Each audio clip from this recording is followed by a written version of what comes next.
Marketing and advertising can be complicated. What's most important? What should I focus on? Direct marketing? Email campaigns? Social media? Cold calling? With Marketing Atlas, you'll have a clear guide to get more leads, close more sales, and take your business to the next level. Welcome to Marketing Atlas. Marketing Atlas. With your host, Hernan Vasquez. So here are 3 signs that will tell you whether you will or you will not be successful with your Facebook ads. What's happening, everybody? My name is Hernan Vasquez, and on this piece of content, I want to share with you 3 signs that I see successful people replicate when it comes to Facebook ads, and the same 3 things that people that are not having success with Facebook ads, they fail to do. So I wanted to share with you these things so that you can actually have success with your Facebook ads. Now, before I do that, I want to invite you to 100millionframework.com. So 100mframework.com. That's what you want to get if you want to learn how to create and launch ads that work every single time, no matter what you're selling. We've spent hundreds of thousands of millions of dollars on Facebook ads, and we kind of distilled a framework that walks you step by step on how to create really, really good Facebook ads that work, no matter what you're selling. And we tested this with info, with e-com, with high ticket, with brick and mortar, with lead gen, whatever. So go get it. It's really inexpensive. It's on sale right now. So let's talk about these 3 signs, right? I went ahead and wrote down 3 things or 3 indications that tell me that somebody will be successful with Facebook ads. And this is something that I had to learn myself. I remember when I first might launch Facebook ads campaigns, I didn't have an idea what I was doing. I remember that I was part of a company, of an education company called Semantic Mastery. I'm not part of that anymore, but I'm super friends with the guys that are running it. And we had this information product. We had a $47 product, and it was an SEO company. It was an SEO training company. We were teaching other people our SEO techniques. We launched this product. It was a $47 product. It was called IFTTT SEO Academy. And I remember that because we were using IFTTT, which if you don't know, IFTTT is an automation tool. It stands for if this, then that. And we were teaching people how to syndicate their content and publish their content in many websites using IFTTT. It was a really powerful technique, and it worked really, really well for SEO.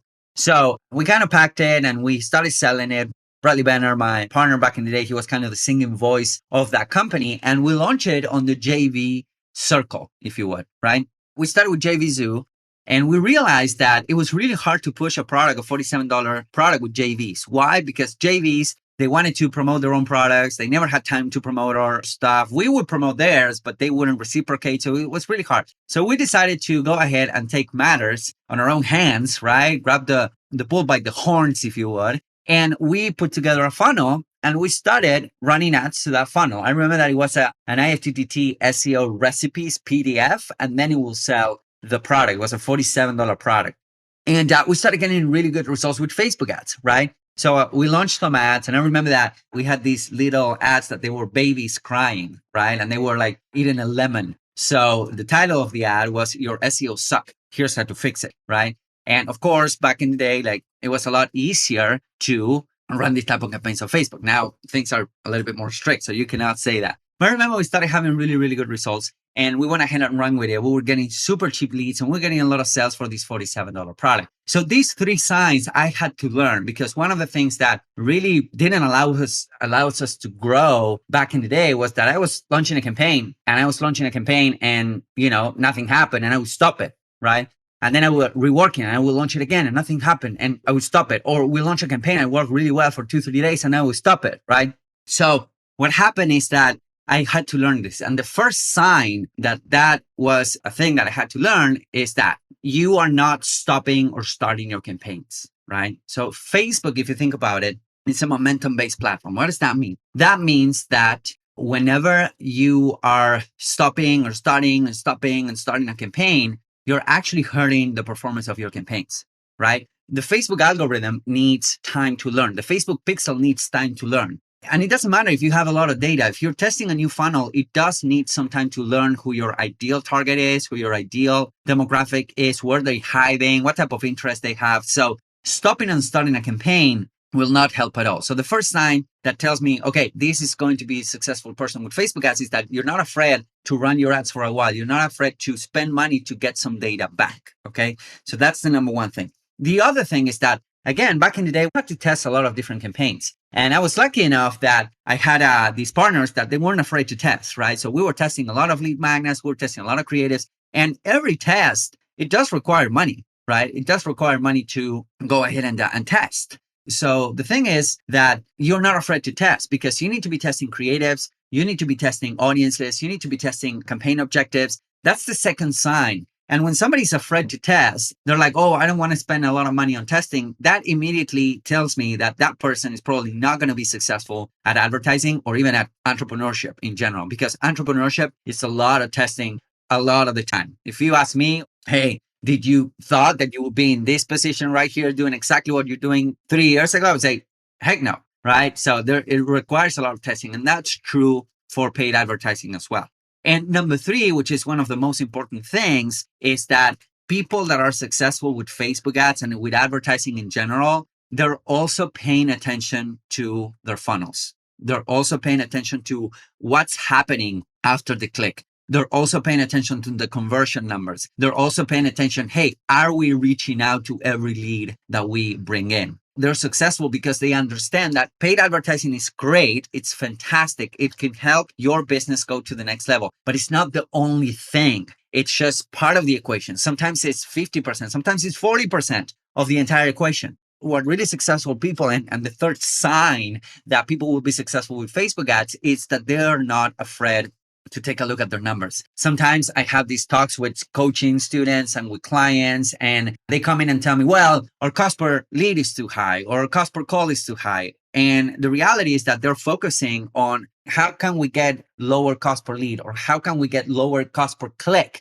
or how can we lower the CPMs? I remember that we were serving this agency client and we were not serving him anymore. And he was so focused on CPMs. He was so focused on, why are we paying $100 CPMs here? Why are we paying $20 CPMs here? This is too high. I cannot maintain it. The reality is that there's not a lot that we could do when it comes to CPMs. Why? Because when you're targeting somebody on Facebook, let's say that you're targeting, I don't know, entrepreneurs on Facebook, there's a lot of other companies targeting those people, especially, this time of the year, especially if you're targeting people in first world countries, like competition goes up. So CPM, CPC, sometimes it's not as important as you might think. But what really matters is how much you're paying to acquire a customer. And sometimes, well, not sometimes, but every time, it's way, way easier to turn around and focus on your funnel, focus on increasing your conversion rates, focus on being more effective on the phone, focus on following up harder with these leads that are coming in, doing some tweaks to your upsells and increasing your lifetime value of a customer than it is to decrease how much you're paying to acquire those customers.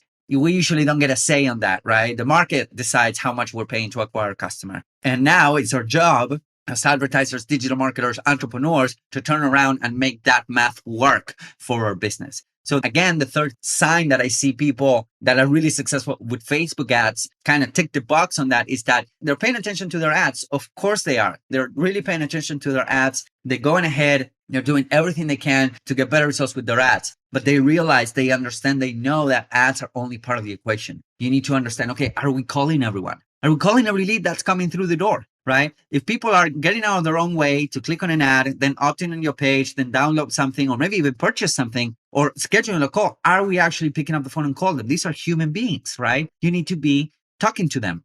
So that's when it comes to the three signs that you will be successful with Facebook ads. If you do these three things, let me do a quick recap. I have notes here. Number one, you let things run and collect data. You realize that Facebook needs data to optimize, all right? Facebook Pixel needs data, and this is true for any type of platform. You let it run and you collect data. Number two, you're not afraid to test. You need to be testing creatives. You need to be testing offers. You need to be testing audiences, objectives, right? Sometimes campaign objectives, they work better. Sometimes like a traffic campaign might work better than a conversion campaign on a retargeting campaign, right? Like, what do you know?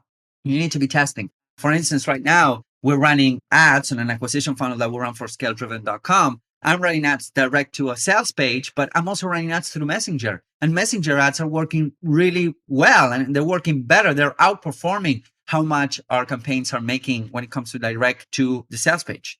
Why? I don't really know. I just know that they're working better, right? And number 3, you're also tweaking your funnel, your sales pages, your sales process as much as your ads. If you tick these 3 boxes, I promise you that you will be successful with your Facebook ads. So that's it. Michael is asking, I hope you can help me with my ads, funnel, or offer. Yeah, just reach out to support@scaleDriven.com and we'll see what we can do for you, Michael. Thank you for jumping in, by the way. And if you want to learn how to master the art and the science of creating really, really good Facebook ads that work, no matter what you're selling, go get the framework. It's 100mframework.com. It's only $47. It's really inexpensive. There's some additional offers on that page, which you're welcome to take or not, only if you think that they will add value. If not, don't worry about it. But if you do, if you want to take your Facebook ads to the next level, go to 100mframework.com. Thank you guys for joining me on this stream. I'll talk to you guys soon. Bye-bye.